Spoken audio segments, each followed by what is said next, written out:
El Señor les bendiga, queridos hermanos y hermanas. Qué bueno es estar en la casa del Señor. Esta es la iglesia cristiana, discípulos de Cristo, que se reúne aquí en el barrio San José, en Manatí. Y para hoy, 14 de abril del año del Señor, el 2024, nos preparamos para comenzar la escuela bíblica. En la mañana de hoy vamos a estar estudiando la lección número 7, que está en la página número 92 de la revista El Discípulo. El tema de estos 3 meses que comenzaron el mes pasado, marzo, abril y mayo, es examinando nuestra fe. Examinando nuestra fe. El tema para este mes es la medida de fe, que es el tema para el mes de abril. Estas lecciones las trabajó el reverendo Benjamín Santana. Y estamos entonces hoy en la lección número 7. Y vamos a estar mirando, ¿verdad?, ejemplos en donde se examina nuestra fe. La lección del domingo pasado que era la número 6, tenía el título de la fe de los 4 amigos, y esta está en Lucas 5, 17 al 26. Por favor, mírenla lueguito si no la han examinado. No la dimos el domingo pasado porque tuvimos retiro congregacional, pero esta es la historia de los 4 amigos que traen al paralítico y lo pasan por el techo y lo bajan, ¿verdad? Y el milagro que ocurre allí, ¿verdad? Y cómo Jesús entonces también desafía a los que estaban allí presentes, porque habían allí unas personas que cuando Él le dice tus pecados te son perdonados, pues entonces ellos se inquietan, ¿verdad?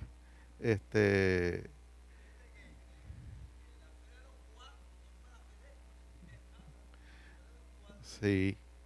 Así que, pero esta persona estaba paralítica allí, como pues lo llevan, le perdonan los pecados y entonces le dice, pues, eh, como el Hijo del Hombre tiene poder para perdonar pecados, a ti te digo, levántate y coge tu lecho y anda, ¿verdad? Y así se está examinando la fe de los allí presentes también. Pues hoy continuamos 2 capítulos adelante, en el capítulo de Lucas 7, los primeros 10 versículos vamos a estar mirando. Esta es la historia del centurión y se titula esta escuela bíblica para la mañana de hoy, la fe del centurión. Y en el versículo 7 del capítulo 7 de Lucas está el texto a memorizar, o el texto áureo, y este lee como sigue: por lo que ni aún me tuve por digno de ir a ti, pero di la palabra y mi siervo será sanado. Qué hermosa palabra, ¿verdad? Y tenemos como objetivos para esta mañana considerar el carácter universal. Puedes pasar la próxima. El carácter universal de la palabra de Dios y el alcance que a través del Evangelio de Jesucristo ha tenido en otros pueblos y culturas. Como segundo objetivo, tenemos a afirmar que la auténtica fe en Jesucristo supera barreras de distancia y diferencias étnicas. Y como tercer objetivo, tenemos reconocer que estamos desafiados a presentar ante el Señor, tanto en oración como en acciones, las situaciones de otros que necesitan de la intervención del Señor. Que así nos ayude el Señor para que podamos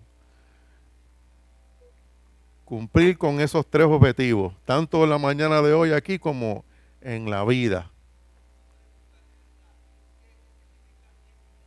Étnica es diferentes razas. Etnia es una raza. O sea, diferentes pueblos con diferentes creencias. ¿Ok? Eso lo vamos a explicar en detalle ya mismito. La primera palabra que pone el expositor en la mañana de hoy es centurión. Esta es la historia del centurión, la que vamos a estar mirando. Y dice que se refiere a un oficial romano que estaba al mando de una unidad militar. En el caso del presente relato se refiere a un gentil que probablemente estaba al servicio de Herodes Antipas. En la versión popular, o Dios habla hoy, se refiere a capitán, no dice centurión, dice capitán. O sea que es una persona militar, ¿verdad? Con un rango militar, como he dicho, ¿verdad? La otra palabra que vamos a estar mirando es sinagoga. Y la historia hace referencia a esto y dice que fue la institución que sustituyó al templo a raíz del exilio en Babilonia, cuando ya los judíos no podían seguir practicando sus rituales y sacrificios en el templo. Entonces lo hacían en la sinagoga, en donde la vida religiosa de los judíos se enfocó en el estudio de las escrituras, la observancia del sábado, las diversas festividades y en la oración. Y los rabinos entonces llegaron a ser o a sustituir a los sacerdotes como los principales responsables de la religión judía. Estos eran los maestros de la palabra. Discutían y enseñaban la palabra al pueblo. Y allí, en la sinagoga, es lo que corresponde a nuestra iglesia, ¿verdad? Nuestro templo para el pueblo judío. Introducimos el tema, estas lecciones que hemos estado estudiando, como hablamos hace un momentito, nos presentan una serie de expresiones de la fe en las cuales notamos el alcance que ésta puede tener cuando se ejercita con voluntad, con arrojo, con creatividad, con entrega. Y aunque esos relatos muestran las respuestas y los actos milagrosos de Jesús, todas estas historias, en términos generales, en Jesús obra un milagro, pero también notamos que hay diferentes instancias en la expansión de la fe cristiana. Como Dios sabe lo que hace, ¿verdad? Pues esos milagros tienen, ¿verdad? Tienen no solo la sanidad de la persona que está recibiéndola, pero hay también un propósito aparte de la sanidad. Al examinar estos relatos no podemos perder de vista el entorno que rodeaba a Jesús en medio de sus enseñanzas y sus actos milagrosos.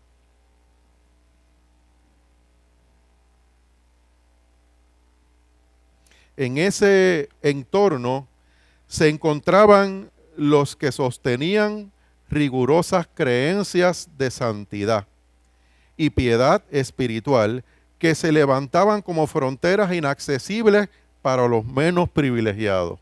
Eso fue lo que pasó en ese corto resumen que hicimos ahora al principio en la lección del domingo pasado, ¿verdad? Que allí habían personas ¿verdad? Que sostenían rigurosas creencias de santidad y piedad espiritual.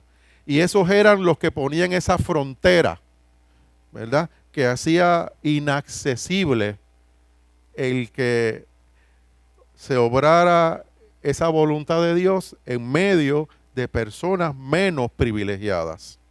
Y el Evangelio de Lucas toma mucho material narrativo, conocemos ya, del Evangelio de Marcos. Pero en el relato que estamos estudiando en esta mañana, vamos a ver que Lucas trae una narración diferente a la narración que pues, enseña Marcos. Esta narrativa de Lucas muestra algunos rasgos parecidos en otros relatos. Y está la hija de Jairo en Lucas 8, ¿verdad? Que le pide Jairo que fuera a ver a su hija porque estaba muy enferma. Y esa historia, la mujer sirofenicia, ¿verdad? Que es la que entra, ¿verdad? Ellos están comiendo y ella dice que ella podría comer de las migajas que caen de la mesa, ¿verdad? Y el hijo de un noble que también pues tenía una persona enferma, esa está en Juan. Así que esos relatos resaltan un rasgo común. En esas intervenciones podemos ver que la sanidad es realizada por Jesús, pero lo hace sin estar en el lugar en donde estaban esos enfermos, ¿verdad? Y este centurión, pues, es un ejemplo de eso. Yo no soy digno, pero di la palabra, y así será. Así que en estos ejemplos que pusimos, no está Jesús en el lugar donde está el enfermo. Tal parece que Lucas, con toda la intención, quería comunicarle a la iglesia en sus comienzos, a la iglesia primitiva, la afirmación de la vigencia de Jesús, aunque no estuviera físicamente presente con ellos. ¿Cuán importante es eso? Precisamente. Así es hoy día. Todos estamos convencidos que Jesús vive, que es poderoso, que venció la cruz. Esa es nuestra esperanza. Pero Lucas quería enseñárselo a ese pueblo que estaba allí, ¿verdad? Porque ya, ¿verdad? Jesús, en toda esa historia que él está contando, una vez él la cuenta a todos los demás, ya Jesús no está. Y como uno habla de alguien que ya no está, ¿verdad? Y así sería para todo el futuro, que nos incluye a nosotros. Así que aplica perfectamente, ¿verdad? Y muy importantemente hacia nosotros.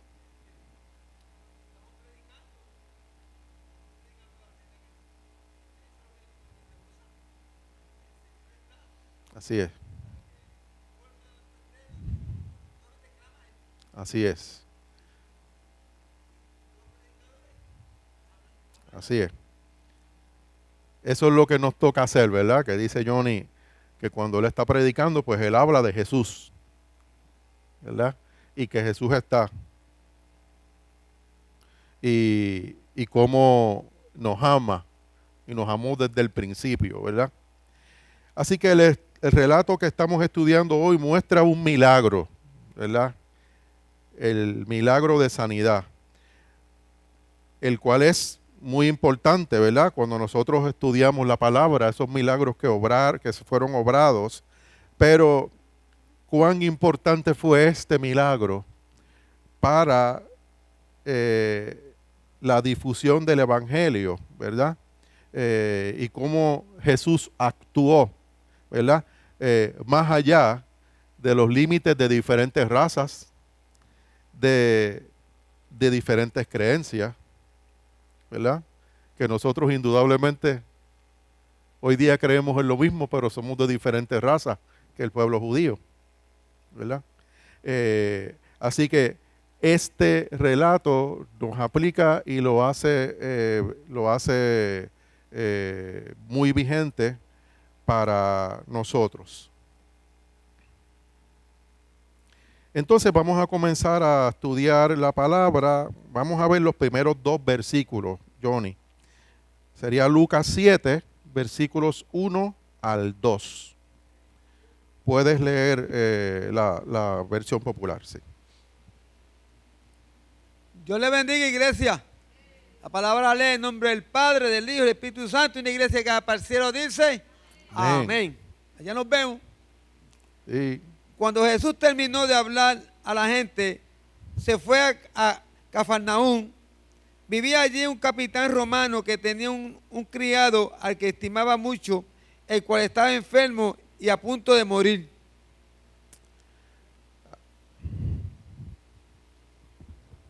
Así que esta narración ocurre luego del Sermón del Monte, entrando a Capernaum. Y Capernaum estaba localizada cerca del mar, así que pues hacía frontera con territorio bajo el gobierno del rey Herodes. Y se cree que también era una base militar romana. Y entonces nos dice esa palabra, el siervo de un centurión a quien éste quería mucho. Estaba enfermo y a punto de morir. Así que ya no está hablando del centurión, pero es el siervo del centurión. Y nos dice que era muy estimado por el centurión. Y el centurión que menciona Lucas era un gentil, era un romano, ¿verdad? Y este gentil posiblemente estaba al servicio de Herodes Antipas, que era el tetrarca de Galilea o el gobernante de Galilea. Y otra posibilidad es que estuviera al servicio de Poncio Pilatos, que era procurador de Judea. Por lo tanto, como quiera sea, tenía un puesto militar, ¿verdad? Y este centurión era parte de los creyentes gentiles. Mire qué interesante. Era de otra etnia. Era parte de los gentiles que estaban ubicados ahí en ese territorio judío. Y el relato de Lucas muestra una profunda sensibilidad cuando describe que este centurión tenía ese siervo que era tan amado y por otro lado que estaba en una precaria estado de salud, ¿verdad? Y entonces esa es la introducción a este tema. Vamos a mirar ahora los versículos 3, 4 y 5.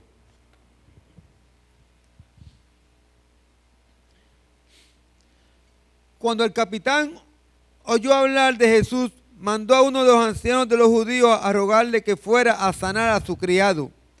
Ellos se presentaron a Jesús y le rogaron mucho, diciendo: este capitán merece que lo ayudes, porque ama nuestra nación y él mismo hizo construir nuestra sinagoga. Así que esa intervención que estamos estudiando incluye a unas personas, a otras personas, ¿verdad? Y en este caso, unos ancianos. Y dice que esos ancianos son judíos. Así que el centurión, que es gentil, le pide a unos ancianos judíos que son de su confianza que vayan donde Jesús, ¿verdad? Y entonces ahí vemos por qué el centurión pide que hablen con Jesús, ¿verdad? Así que entendemos que una persona, como dice ahí, que apreciaba y respetaba la fe y la práctica religiosa de los judíos. Él le pide a los ancianos que son judíos que vayan a interceder de su parte a Jesús, ¿verdad? Tal vez porque los ancianos judíos conocían a Jesús y se ha hablado a él. Indudablemente, los ancianos judíos muy probablemente conocían a Jesús, pero también conocían al centurión. Eran de confianza. Y entonces, este centurión viene a ser ese puente de convivencia entre las dos etnias, entre las dos razas, entre los gentiles y entre los judíos. Y en el versículo 5, ustedes vieron que dice que él mismo hizo construir nuestra sinagoga. El centurión conocía de las creencias y las prácticas religiosas de los judíos, tanto así que hizo construir la iglesia donde ellos servían. Y asimismo intercedieron ellos con Jesús. Noldi.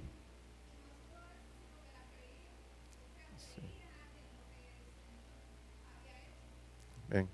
Así que Noldi nos dice que no solo las conocía, sino que las creía, ¿verdad? Servía, ¿verdad? Tanto así que pide que Jesús intervenga. ¿Y quién sabe si en vez en cuando se colaba? Muy probablemente.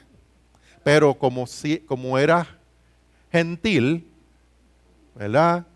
Pues ahí tenía una barrera para poder servir en la sinagoga, porque era gentil. ¿Ok? Así que eso lo vamos a tocar ya mismito. Muy bien, pues vamos a ver ahora los versículos 6, 7 y 8. Jesús fue con ellos, pero cuando ya estaba cerca de la casa, el capitán mandó a unos amigos a decirle: Señor, no te molestes, porque yo no merezco que entres en mi casa. Por eso ni siquiera me atreví en persona a buscarte. Solamente da la orden para que sane mi criado.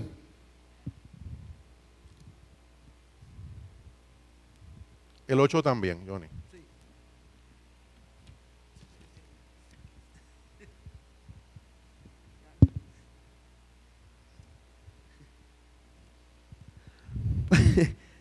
Dios le bendiga. Porque yo mismo estoy bajo órdenes superiores y a la vez tengo soldados bajo mi mando. Cuando le digo a uno de ellos que vaya, va.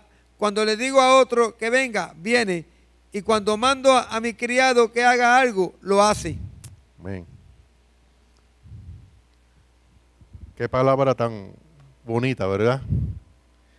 Dice, pero cuando ya no estaban lejos, o sea que estaban cerca de la casa, el centurión envió a unos amigos, ya no son los ancianos, ahora otros, ahora son unos amigos, diciéndole para que le diga a Jesús: Señor, no te molestes, pues no soy digno de que entres bajo mi techo. ¿Verdad? Y esto es un punto bien importante. El centurión no se sentía digno de que Jesús visitara su casa. Y una de las razones se entiende que era para evitar que con ese acto Jesús pues quedara impuro, porque se estaría mezclando con gente gentil, que la costumbre era que no vigilaban, ¿verdad?, la misma proceder religioso que el pueblo judío, ¿verdad? Y quedaría Jesús legalmente impuro. Y nosotros, conociendo al Jesús que servimos, ¿usted cree que a Jesús le importaba eso? ¿Qué podría ser impuro a Jesús? Nada. Llevó todas nuestras impurezas en la cruz del Calvario y venció. Usted se imaginará. O tal vez el soldado no quería que los otros supieran que Jesús estaba ahí, para que no sentirse mal. Sí, la historia realmente no abunda un poco más en eso, ¿verdad? Pero el punto es que ese centurión tenía conocimiento de las prácticas y los rituales y las costumbres religiosas de los judíos. Y él no quería, ¿verdad?, incomodar, y no quería poner en una posición difícil a Jesús. Ajá. Que uno mirando, ¿verdad?, de acá afuera en este tiempo, uno dice, ese centurión era bien humilde, porque él tenía gente a su cargo que le daba la orden y la hacía. Mas, sin embargo, cuando trató de, ¿verdad?, de ese acercamiento con Jesús, ahí las personas que estaban tenían que notar que aun cuando era un centurión, que es de autoridad y poder, él era una persona humilde y tenía esa creencia a Jesús cuando quería tanto a su empleado que estaba enfermo, que una persona hoy en día, cuando yo trabajaba,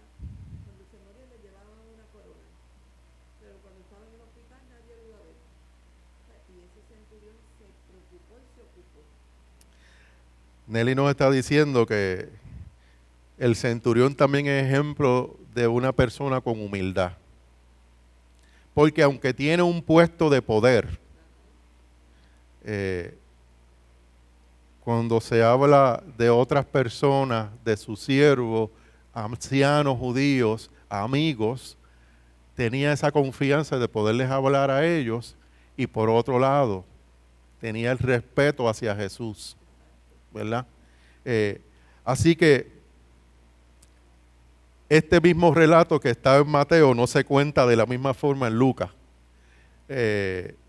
Y tiene pues una razón de ser, ¿verdad? Vemos que Jesús entonces ahora usa los intermediarios, que en el principio eran los ancianos judíos, ahora son los amigos. Y el hecho de que en Lucas Jesús y el centurión no se relacionen directamente, nos trae ese aspecto importante en donde Lucas está empezando a instruir a esa iglesia primitiva, ¿verdad? Y como decíamos hace un rato, preparándoles para que vas a hablar de Jesús, vas a conocer a Jesús, pero no lo vas a ver, ¿verdad? Como lo mismo que hacemos nosotros.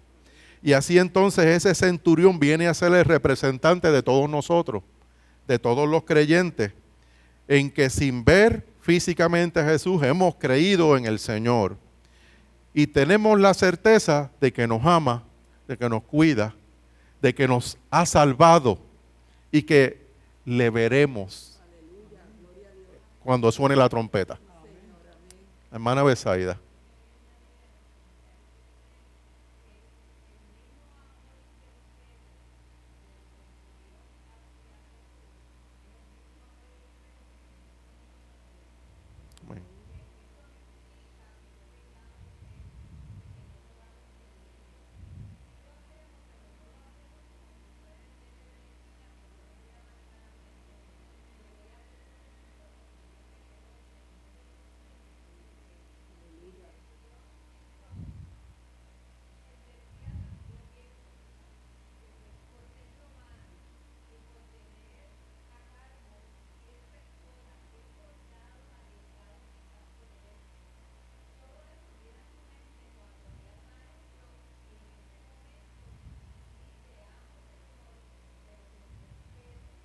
Amén.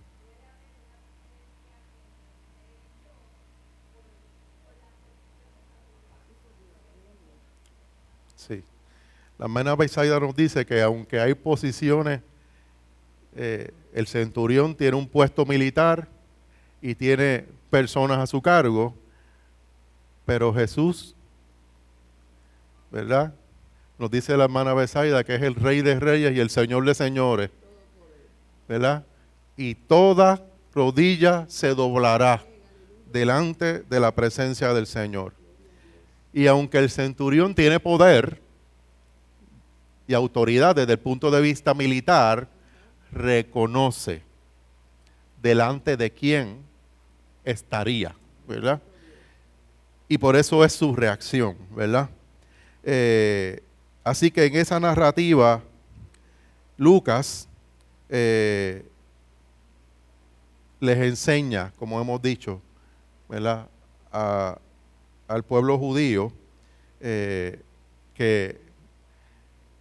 y a los gentiles que están allí también, ¿verdad?, que pues están conociendo del Señor, pero no van a recibir la predicación directamente, físicamente delante del Señor. Indudablemente el Señor nos habla por su Espíritu de forma directa, pero en la persona de Jesús, físicamente, pues no lo iban a hacer.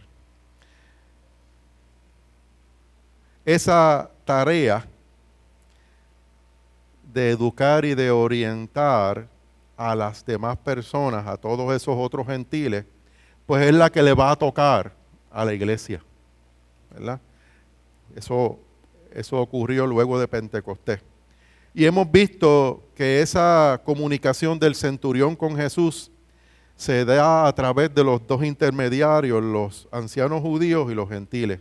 Y esos dos grupos de delegados son los que hacen ese puente entre esas dos etnias, ¿verdad?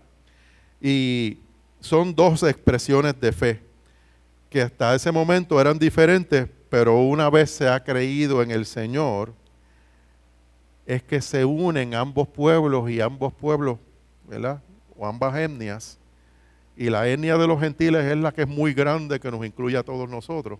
Entonces ahora servimos también al Señor. Y el Evangelio de Lucas está planteando que la palabra de Jesús tiene el poder de remover linderos y barreras. La palabra del Señor pasa por encima de todos esos obstáculos. Tiene ese poder. Vamos a ver ahora los últimos dos versículos, 9 y 10.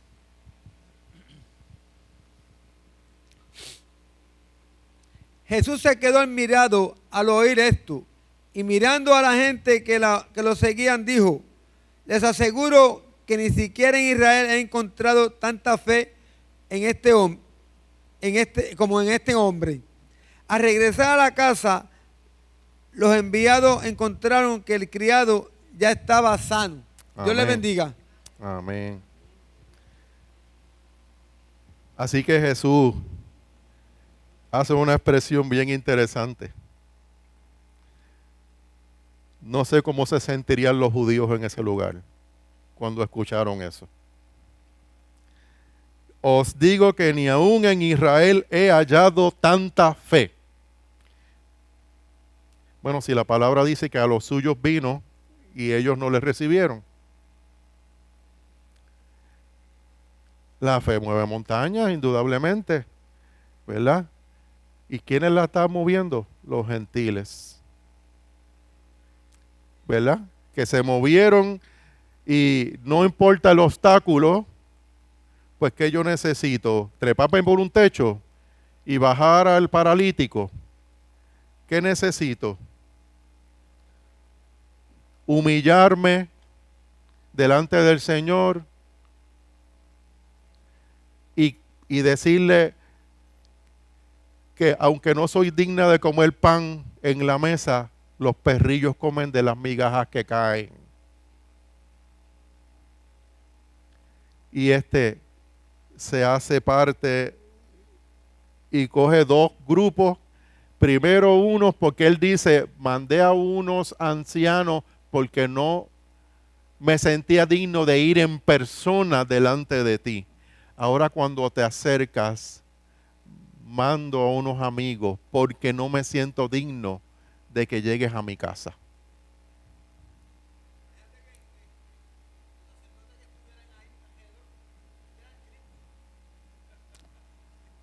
Eso no lo dice la historia, pero nos imaginamos que sí, que estarían muy inquietados los sacerdotes o todos los religiosos judíos que estuviesen en el lugar, ¿verdad? Y precisamente el centurión estaba tratando de evitar esa incomodidad en Jesús. Así que en su carácter humano Jesús asombró y expresó que la fe de ese gentil ha trascendido todo lo que él conoció en el pueblo judío. Y es que esa fe del centurión es un tremendo contraste con la realidad que Jesús vivía o veía y experimentaba por la incredulidad que el pueblo judío mostraba hacia su persona. Y en varias instancias el asombro de Jesús tiene que ver con cuán persistentes son quienes le buscan, con cuán creativos son quienes le buscan. Todas esas personas tratando de buscar una solución a la crisis que están viviendo. Y ahí les ponen el ejemplo de Marcos 7:24 y Lucas 5, que son esencialmente la mujer sirofenicia y los ejemplos que hemos usado, ¿verdad? Del paralítico, etcétera. Así que en las palabras de Jesús, Lucas parece insinuar que la fe va a hallar un terreno muy fértil entre los gentiles. contrario a la resistencia que estaba habiendo en el pueblo judío ante el anuncio del evangelio, de la buena nueva y del reino que ha llegado, ¿verdad? Y dice que al regresar a casa, los que habían sido enviados hallaron sano al siervo que había estado enfermo. Di la palabra, con eso basta. Di la palabra, con eso basta. Ahí Jesús simplemente, no he visto tanta fe, se dio la vuelta y se fue. Y la sorpresa entonces cuando llegan al hogar, que encuentran al siervo del centurión sano. Qué bueno es nuestro Señor. ¿Cómo aplicamos esto que acabamos de leer hasta este momento? Este pasaje bíblico describe una manera bien especial en el cual el ministerio de Jesús trasciende los obstáculos tanto de distancia como de tiempo. Y en el día de hoy nosotros somos desafiados por los conflictos que conforman nuestra realidad contemporánea. Y eso lo vamos a explicar. El desafío nos hace meditar en hasta qué punto no hemos avanzado mucho en lo que refiere a las conductas que puedan propiciar una verdadera convivencia y cooperación humana. ¿Por qué no hemos avanzado tanto? Cada día notamos en las noticias, uno mira las noticias en el mundo entero y cada día uno ve fronteras entre países que cada vez son más terribles. Políticas migratorias que cada vez son más restrictivas. Y el drama de los inmigrantes y de los indocumentados es desgarrador. Uno ve cómo por progresar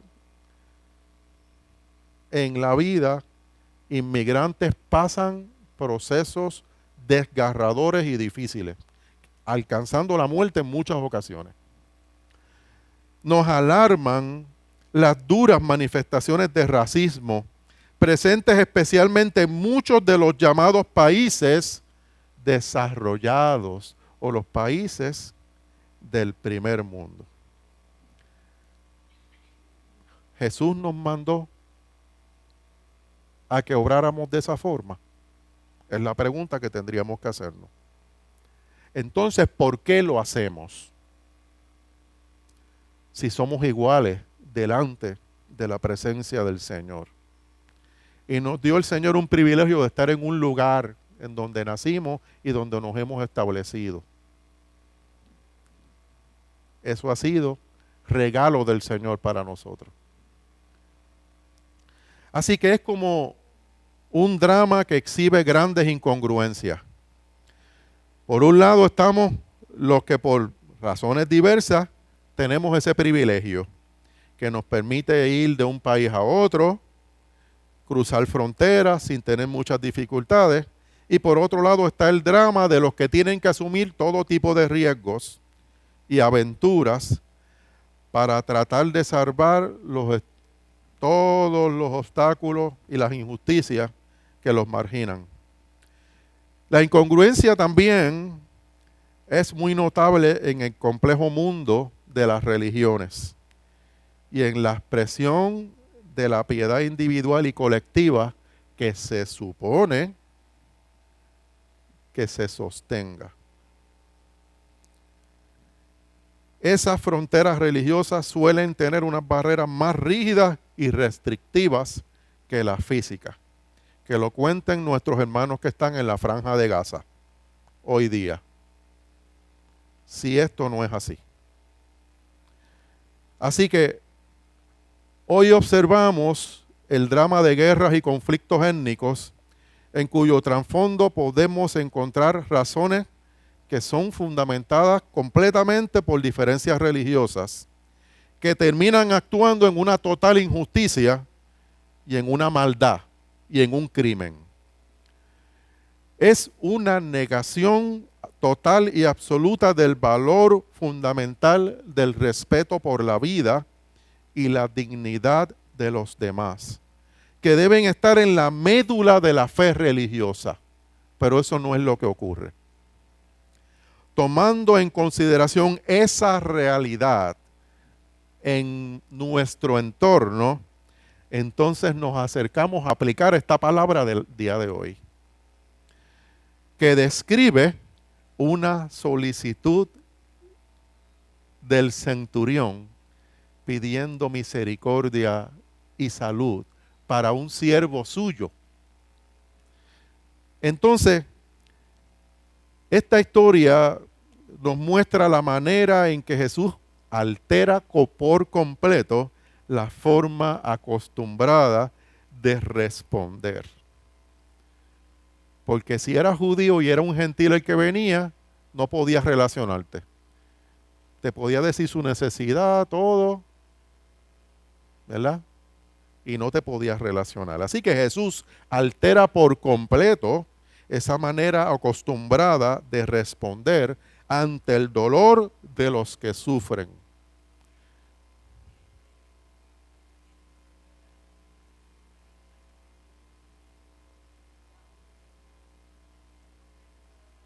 Amén.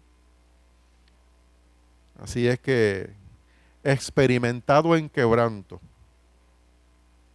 llevó toda nuestra carga y no miró si éramos judíos o no. En la cruz del Calvario llevó la carga de todo el mundo. Tan pesada fue esa carga que se sintió que Dios lo había desamparado. Tan pesada. En esa respuesta, Jesús definitivamente destroza y rebasa toda distancia y raza. Eso no es importante para nuestro Señor. Y en esa primera mirada de esa historia, que simplemente vemos un milagro, y digo simplemente no minimizando, ¿verdad? Porque ha sido un milagro. Y los milagros nosotros los seres humanos no los podemos hacer. Eso los hace el Señor. Pero esta no era una historia de ese milagro. Como decíamos, había algo más detrás del milagro. Había un propósito, ¿verdad? Y aunque ese milagro de sanidad sí definitivamente es muy importante, al estudiar cuidadosamente esa historia, nos damos cuenta que Lucas tenía una inquietud y tenía un mensaje que llevar. Y ese mensaje pues traía los aspectos esenciales del alcance del Evangelio en ese momento inicial con la iglesia primitiva y a largo plazo que nos incluye a nosotros en el día de hoy. Lucas estaba convencido de la importancia que tenía para esta iglesia primitiva la necesidad de la certeza de la vigencia de Jesucristo como su Señor. Eso había que hacerlo claro desde ya, desde el inicio. ¿En quién creíste? Y eso mismo, pues definitivamente, esa misma certeza la tenemos nosotros también. Esa enfermedad del siervo del centurión entonces sirvió para traer a la luz este asunto de la capacidad de Jesús y el Evangelio de trascender toda frontera para poder alcanzar a todo ser humano.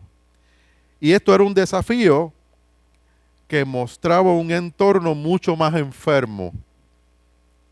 La enfermedad que así por encima uno mira es la del siervo del centurión. Pero el entorno estaba enfermo. Todo allí estaba enfermo. Y necesitaba que se liberara la enfermedad de la intolerancia, la enfermedad de la soberbia, la enfermedad de los prejuicios y la enfermedad del discrimen. Eso Jesús lo arrancó de raíz con su enseñanza. Y ahora nosotros podemos ver que lo más grave no necesariamente era el quebranto físico del siervo del centurión, sino todo ese entorno sumamente tóxico, maleado y saturado de maldad y de prejuicios que obstaculizaba el verdadero desarrollo sano de todos los que estaban allí. Y lo mismo con nosotros. La respuesta de Jesús mostró la actitud que deben mover a todos los creyentes cuando hay necesidad de socorro, cuando hay necesidad de salud en cualquier orden de la vida. La respuesta de Jesús es la que debemos nosotros también tener.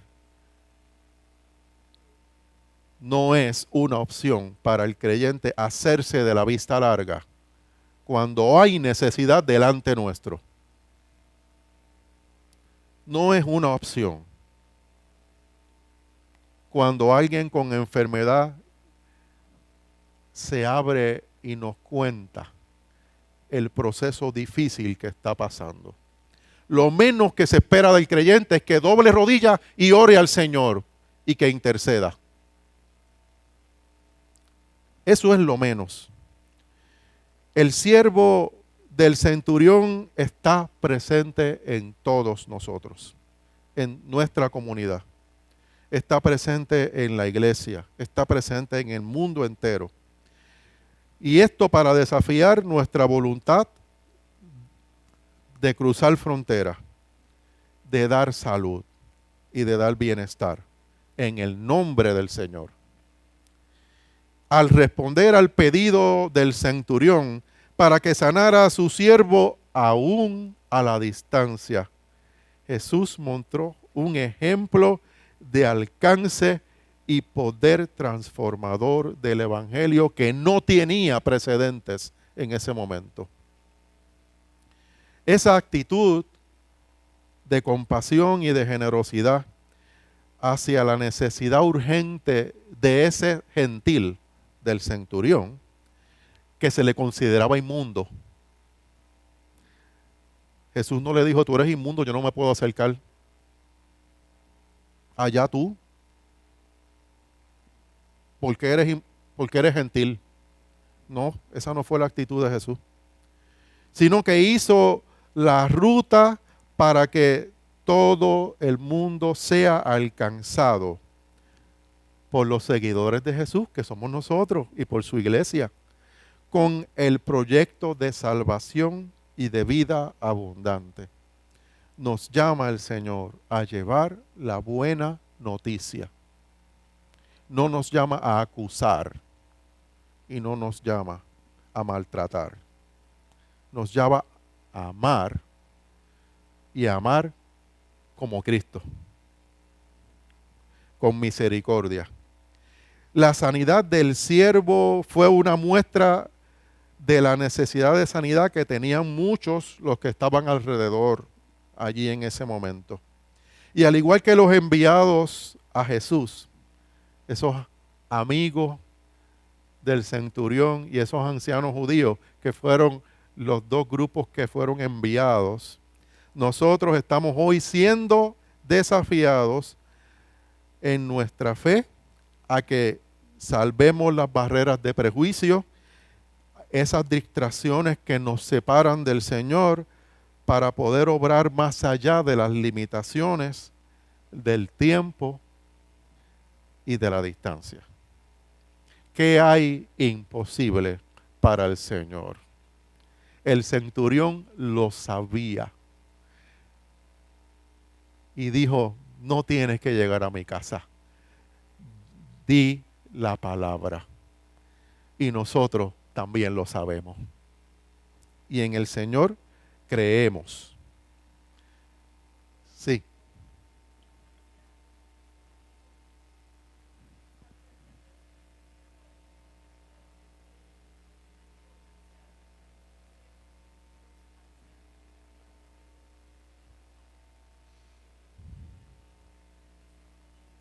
Amén. Amén, amén.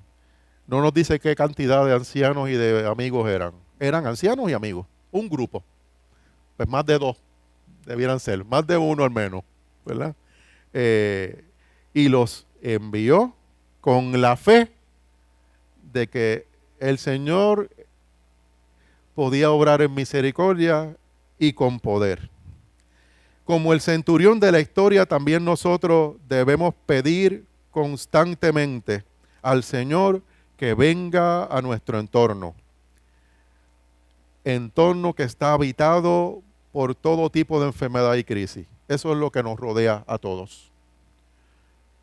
O que diga la palabra desde el inicio de la creación, esa palabra, ¿verdad? El verbo estaba en el inicio, ¿verdad? Y esa palabra del Señor sabemos que es poderosa, ¿verdad?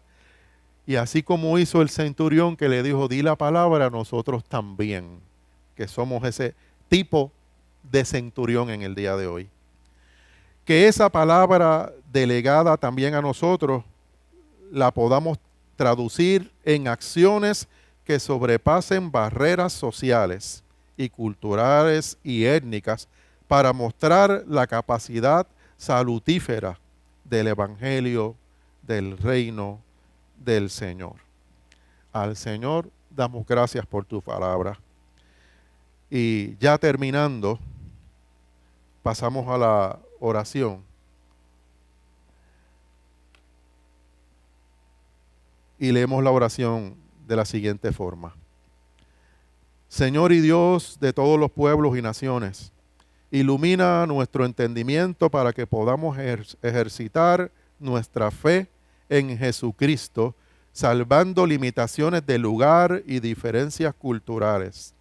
Permite que podamos hacer nuestra la urgencia de presentar a ti las necesidades y situaciones de crisis que experimentan otras personas que aún sin ser creyentes en Jesucristo son objetos de tu amor y de tu misericordia. En Jesucristo pedimos estas cosas. Amén y amén. Que el Señor nos bendiga. Tomamos unos minutitos y ya mismo regresamos con el culto de alabanza, adoración y predicación de esta mañana.